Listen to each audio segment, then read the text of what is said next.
শুভ সকাল বন্ধুরা, আমরা এই চলে এসেছি সুতান ফরেস্টে। এটা হলো সুতান ফরেস্ট ক্যাম্প। দেখো এর বাইরেটা, আর এটা কিন্তু জঙ্গলের একদম কোর এরিয়াতে। এখন বাজে সকাল 8টা। আর এখানের ক্যাম্পটার চারিপাশে এরকম ইলেকট্রিক তার দিয়ে ঘেরা।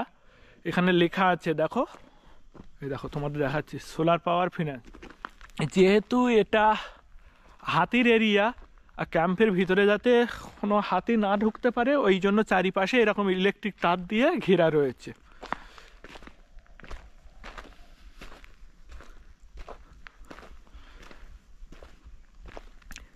বাঁকুড়া জেলার খুবই বিখ্যাত পর্যটক স্থল এটা। এটা আরও একটা কারণে খুবই ফেমাস, সেটা হচ্ছে তোমরা জানোই একটা সময় এখানে মাওবাদী অ্যাক্টিভ ছিল খুব হারে। তো তখন এটা সিআরপিএফ ক্যাম্প ছিল, এই একটা সিআরপিএফ ক্যাম্প। দেখো তখন এটায় আগুন লাগিয়ে দেয় মাওবাদীরা। এই একটা, ও পাশে একটা দেখতে পাচ্ছ, এই কালোগুলো। আর এই যে সবুজ, এখন এটা নতুন তৈরি হয়েছে। এটা এখন ফরেস্ট ডিপার্টমেন্টের আন্ডারে। ফরেস্ট ডিপার্টমেন্ট থেকে এই ঘরগুলো করেছে। এখানে থাকা যায়, গেস্ট হাউস। এগুলো কীভাবে বুকিং হয় আমি জানি না, এখন তো কেউ নেই, সব বন্ধ।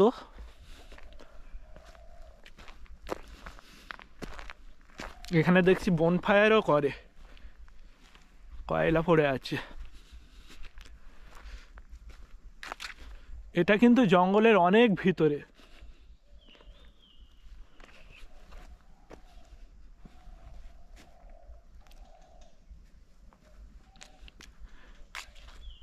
নতুন করে করেছে, এই একটা, দুটো, 3টে ঘর করেছে ফরেস্ট ডিপার্টমেন্ট থেকে।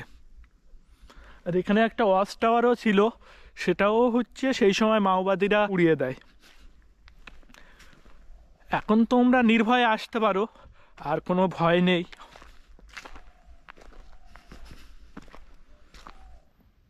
চলো, এই ওয়াচ টাওয়ারটা নতুন বানিয়েছে, একবার এর ওপরে উঠে দেখি কেমন ভিউ পাওয়া যায়।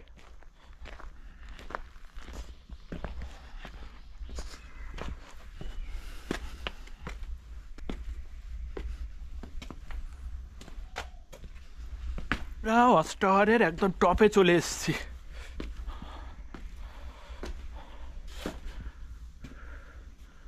এখান থেকে চারিদিকের ভিউটা দেখো।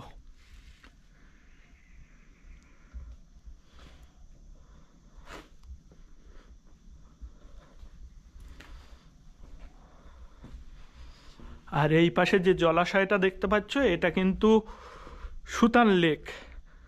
তো এটা শীতকালে যখন ট্যুরিস্ট অনেক আসে, তখন এখানে বোটিং হয়। আর এই সুতান লেকের পাশ দিয়েই একটা রাস্তা চলে যাচ্ছে ভিতরে জঙ্গলের মধ্যে। ওখানে ওয়াচ টাওয়ার আছে একটা, ওদিকে আর যাব না। কত নির্জন, কত শান্ত দেখো।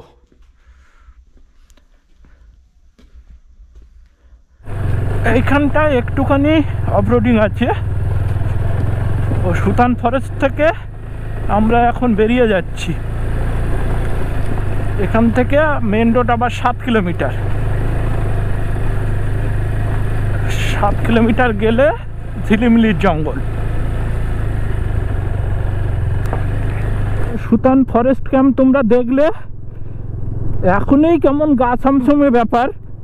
মানে এখান থেকে 15-20 বছর আগে তাহলে কেমন ছিল এইসব এরিয়া, একবার ভাবো। একটু ভয় ভয় লাগছিল আমার, একেবারেই যে ভয় লাগছিল না তা নয়, কারণ সেই সময় ওইভাবে আগুন লাগিয়ে দেয়।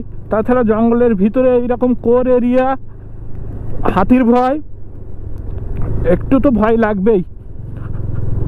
এবার ধীরে ধীরে 7 কিলোমিটার গিয়ে রানীবাঁধ ঝিলিমিলি রোডে উঠবো। একটা সময়ে এখানে ভারী বুটের আওয়াজ, গুলি, বোমার শব্দ, মানে প্রতিদিনের রুটিন ছিল। আজ আর সেসবের কিছুই নেই, এখন অনেক শান্ত।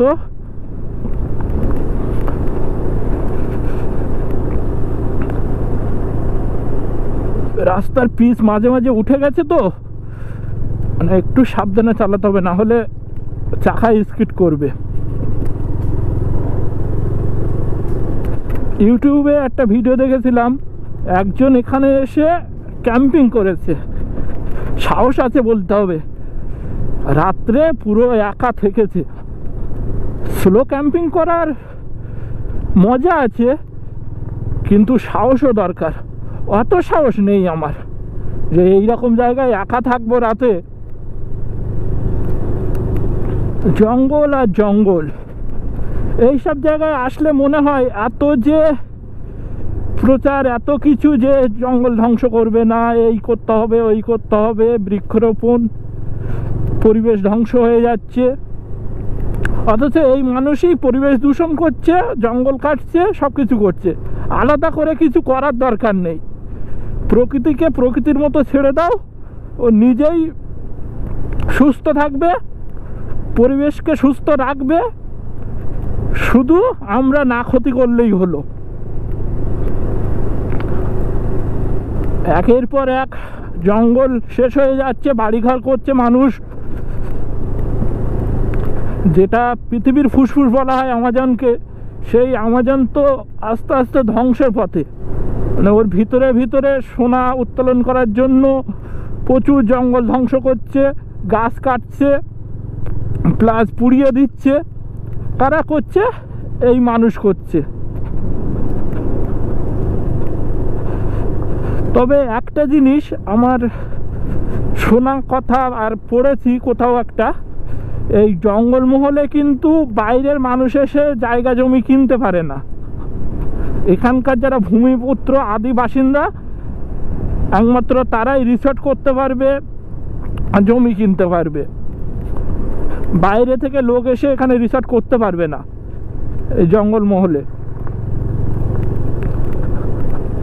এই রুলসটা কিন্তু ভালো, না হলে এতদিন যে এইসব জায়গায় কত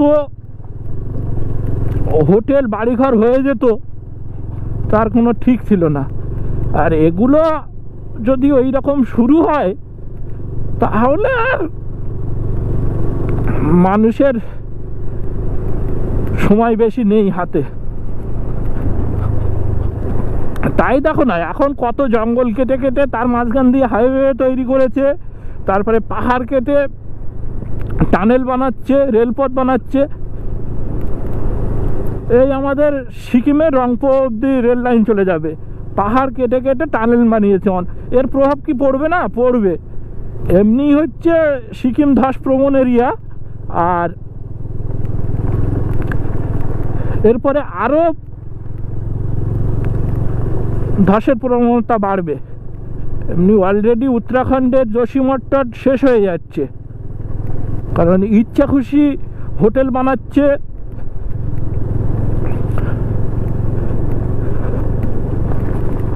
প্রকৃতির উপর যত মানুষ অত্যাচার করবে তার প্রতিশোধ নেবেই। সিকিমের ওই রংপো অব্দি রেল টানেলটা বানানোর কি দরকার ছিল? এটা নিয়ে অবশ্য বিতর্ক থাকতে পারে, কিন্তু আমার তো মনে হয় বানানো উচিত হয়নি। ওর প্রভাব একটা সময়ে পড়বেই পড়বে। এইবার কিছু টিফিন করতে হবে, খিদে পেয়ে গেছে। সুতান ফরেস্ট, ঝিলিমিলি ফরেস্ট নিজের মতো একা একা উপভোগ করছি।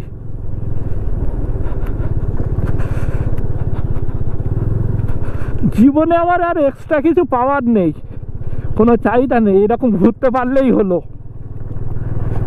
বেশি কিছু চাই না। ভালোই ঠান্ডা লাগছে এখানে, লাগটা আমার খুবই ভালো, কুয়াশা নেই। কুয়াশা থাকলে এরকম ভিউ পেতাম না। আমার কিন্তু একটা 128 জিবি মেমোরি কার্ড আর একটা 32 জিবি শেষ হয়ে গেছে।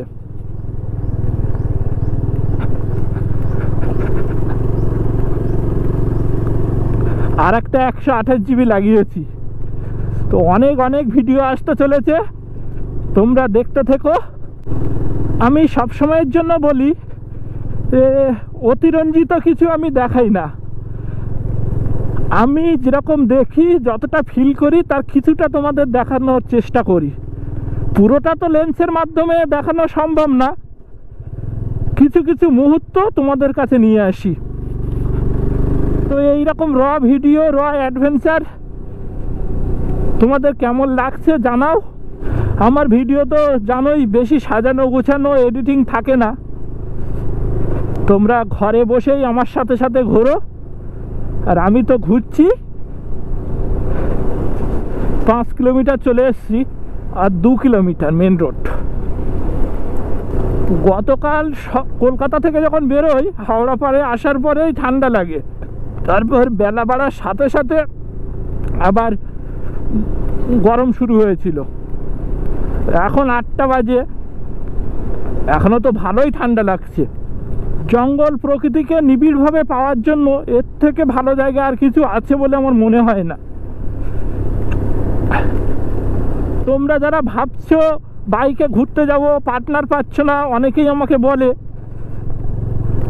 তো তোমাদেরকে বলবো শুধু মনে সাহস রাখো, গাড়িটা মেনটেনেন্স রাখো, সেটা যত সিসির গাড়ি হোক না কেন, নিয়ে বেরিয়ে পড়ো, রাস্তায় বের হও, দেখবে সব কিছু কত ইজি। প্রথম প্রথম একটু ভয় লাগবে, কিন্তু বেরোনোর পরে দেখবে কোনো ভয়ের কিছু নেই।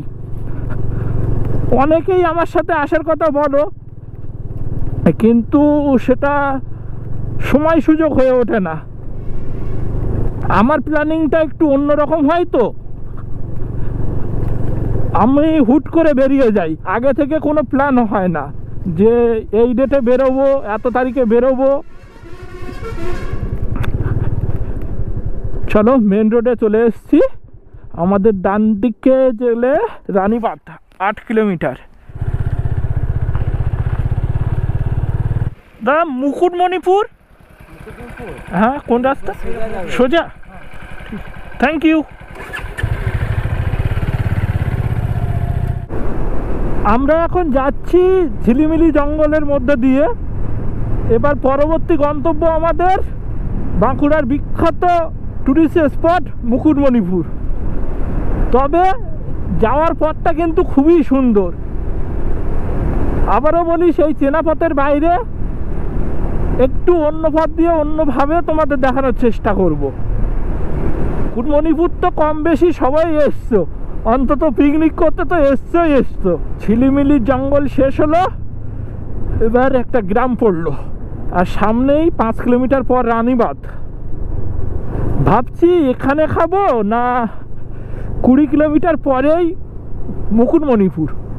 মুকুটমণিপুরে গিয়ে খাবো, কোনটা করা যায়। ঠান্ডাটা একটু কমেছে, জঙ্গল থেকে বের হলাম, বের হওয়ার পরে ঠান্ডা কমে গেছে। তোমরা জঙ্গলমহলে এসে যে কোনো একটা রাস্তায় ঢুকে যাও, কোনো ম্যাপ দেখার দরকার নেই, যে কোনো একটা রাস্তায় ঢুকে যাও, সব রাস্তার কন্ডিশন এইরকম পাবে, আর সুন্দর প্রকৃতি পাবে। এইসব রাস্তায় গাড়ি চালিয়ে, বাইক চালিয়ে মজা এসে যাবে। তোমরা যদি গ্রুপে আসতে পারো এই সুতান ঝিলিমিলি ফরেস্টে, সেটাও খুব মজা হবে। কিন্তু একসঙ্গে 10-12 জন আসবে, 10-12টা বাইক নিয়ে, আলাদা রকমের আনন্দ।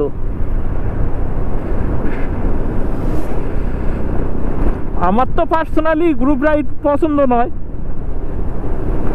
কিন্তু ভালো লাগবে এইসব জায়গায় এসে। বেশি ঘোরাঘুরি করলে হবে না, এক জায়গায় এসে সারাদিন বসে আড্ডা মারো বন্ধুরা। গ্রুপ রাইডে আমার যেটা মনে হয় যে টাইম ম্যানেজ হয় না। আমি অবধি 2টো গ্রুপ রাইডে গেছি। প্রথমবার গিয়েছিলাম, মানে আমার যেটা ফার্স্ট রাইড এই ঝিলিমিলি সুতান, সেটা এসেছিলাম 6-7 জন। আর সেকেন্ড রাইড ছিল পুরুলিয়ার অযোধ্যা পাহাড়, ওটাতেও গিয়েছিলাম 6-7 জন। এই দুটোই হলো আমার গ্রুপ রাইড, সে অনেক দিন আগের কথা। তারপরে কোনোদিন আমি গ্রুপ রাইড করিনি, শুধু গাড়ি চালিয়ে যাও, এমন রাস্তায় থামতে ইচ্ছাই করবে না। আজকে সকাল থেকে এখনো অবধি 60 কিলোমিটার কিন্তু রাইড হয়ে গেছে আমাদের। আর 20 কিলোমিটার গেলেই মুকুটমণিপুর। মুকুটমণিপুর যে আমি কতবার এসছি আর হিসাব নেই, হিসাব করেও আমি বলতে পারবো না কতবার এসছি, ভুলে গেছি। মুকুটমণিপুর ড্যামের জলটা আমার ভীষণ ভালো লাগে, সব সময়ের জন্য নীল কালার হয়ে থাকে। আর ওখানে কিন্তু তোমার বোট রাইডটা খুব ফেমাস, ওখানে বোটিং করা যায়। রানীবাঁধ বাজারে চলে এসেছি আমরা, এখান থেকে সোজা যাব। এটা বেশ বড় মার্কেট। একটু মুড়ি ঘুগনি পাওয়া গেলে ভালো হতো। ঘুগনি তো দেখছি না, সব পুরি কচুরি দেখছি। পুরি তো আমি সকালে খাবো না। এখানে সবজি বাজার বসছে, সব টাটকা টাটকা সবজি।